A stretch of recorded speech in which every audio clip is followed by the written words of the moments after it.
Most of the iPhone users used to upgrade the iPhone every 2 years. We now have the iPhone 15 Pro. So with that trend in mind, if you have the iPhone 13 Pro, is it time to upgrade your iPhone?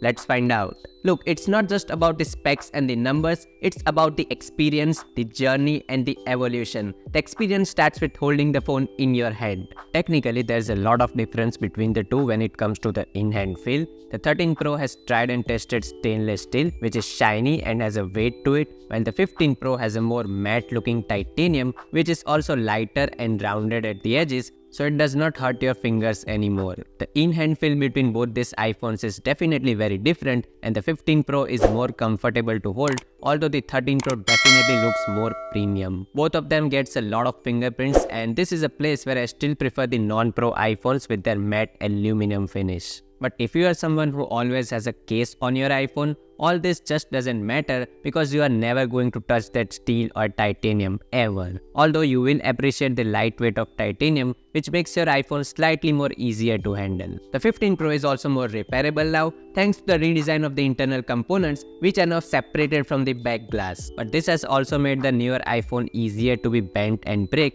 as there is no steel frame now to give support to that back glass panel. But again, use a good case and all this won't matter as much. Also, the size and the design of the iPhones haven't changed for a while. So is the in-hand experience or the design enough for you to upgrade to a new iPhone?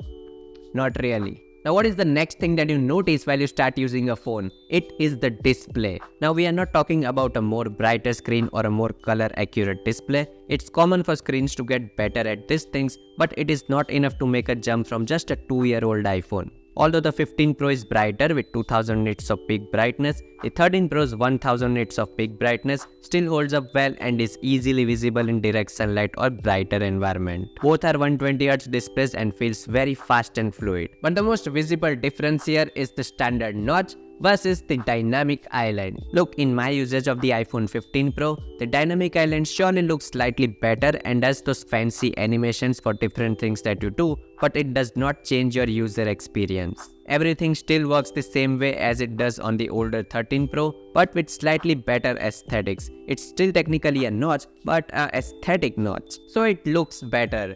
You know what is the other thing that looks better? The thinner bezels on the iPhone 15 Pro. Although it's not something a common user will notice, but the 15 Pro almost has 50% less borders on all the sides, which makes it look more modern than the 13 Pro. So if you are someone like me who is very critical about any changes on the front of the display and you enjoy your device if it looks more modern, more bezel-less, then these changes in display might be tempting to upgrade. But again, it is not a big thing guys, it is a very small thing. You notice if you notice, otherwise most people don't even care about it. The next thing that you notice are the features that you use on a daily basis. So what extra features are you getting on the 15 Pro that are not present on the 13 Pro? To start with, you are going to get the customizable action button, USB Type-C if you consider that as a feature, always on display which is a big feature for many users, and some camera features which we'll talk in the camera section. Action button is something that I have rarely customized because I am so used to that mute switch. But you can actually create any shortcut in a shortcuts app and assign that shortcut to the action button. But I just need that mute switch anyways. As for the always on display, yes I do use it, but it's not like a game changer or anything. I can easily live without the always on display, and this is actually the worst AOD ever to exist on any smartphone with no customization at all, and it turns off at night, so you can't use it as a night clock because Apple turns the always on display off if the phone has not been used for a while. So if you wake up in the middle of the night, chances are your iPhone's display will be turned off. So would you be upgrading for a couple of small features like this one? Let me know in the comment section below. Talking about the performance, both the phone feels super fast in day-to-day usage without any lags or stutters. The benefit of having the A17 Pro will be in loading big apps like heavy games and multitasking, as the 15 Pro comes with 8GB of RAM as opposed to the 6GB of the 13 Pro. The A17 Pro chip is also capable of playing console level games on your iPhone, as it now supports ray tracing. But I still feel those serious gamers would probably buy a gaming console like the PS5 rather than playing games on their iPhones. The benchmarks also show that while the 3nm A17 Pro is better in every way, the difference between the two chipsets is not very big. If I were you, I would not spend another $1,000 just to get slightly better performance. I would definitely wait for the iPhone 16 Pro.